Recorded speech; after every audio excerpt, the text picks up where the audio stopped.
In this lesson, we're going to consider how the pressure of a gas is related to its volume. Now, you're all very familiar with this concept.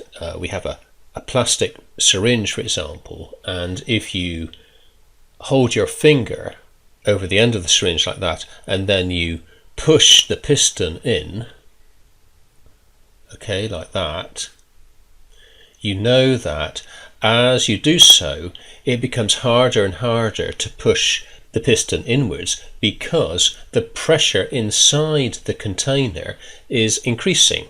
So instinctively, we know straight away that the pressure is related to the volume in this way. That is, that as the volume in a gas decreases, the pressure in the gas increases. So let's think about what's happening at the particle level. We remember that the container contains a gas which is made of particles. Okay, I'm going to represent that with this small number of particles here, but there are clearly many millions more than this in the plastic syringe. And what are those particles doing? Well, as we learned before, they are moving around randomly in random directions with a whole range of speeds and velocities, and they are colliding with the walls of the container, which in this case is the syringe, and it's precisely the average number of collisions with this wall that produces the pressure inside the syringe. Now, what we're going to do, for example, is an experiment whereby we measure the pressure produced inside the syringe as the volume decreases. So, for example, we might add a pressure gauge to this. Okay, I'll just write pressure gauge. That's an instrument that measures pressure.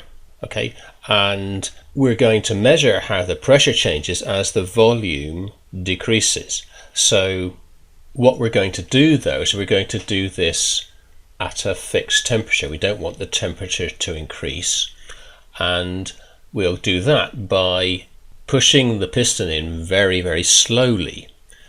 So as we do so, the air inside the syringe is able to reach thermal equilibrium with the surrounding air.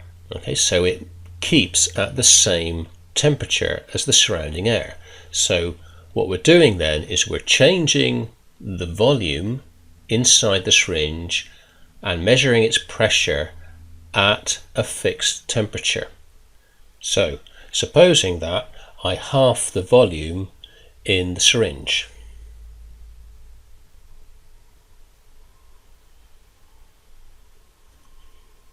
And I do that very slowly, so we've got the same number of particles present, but we have half the volume.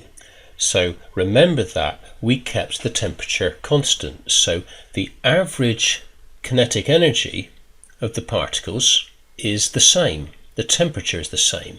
However, although the average kinetic energy of these particles is the same, and therefore the average speed of these particles is the same, what is different is the number of collisions that are occurring with the walls of the container.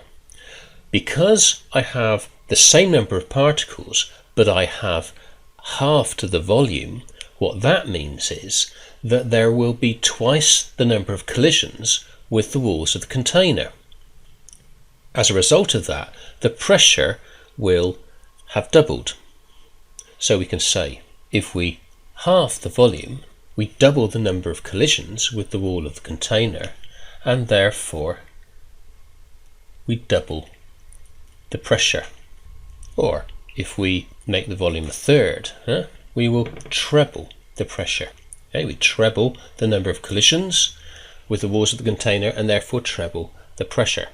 So how do we put this mathematical idea into an expression? Well, we can do this. We can say that the pressure inside the container is inversely proportional to the volume of the container, or the volume of the gas. Or using letters, we can say P is proportional to 1 over V. Remember, all of this is at a constant temperature. Remember that the temperature inside the syringe is always the same as the temperature outside the container. And we can now rewrite this in this way, we can say that PV, we want to get rid of the proportional sign and put an equal sign, then we write PV equals constant. Right? That's another way of writing that expression. So our relationship between pressure and volume is this: pressure multiplied by the volume is equal to a constant, and then remembering this is occurring at a fixed temperature. So let's just put a box around this expression, because this is the expression we need to remember, and in a later lesson we'll look at doing calculations using this expression.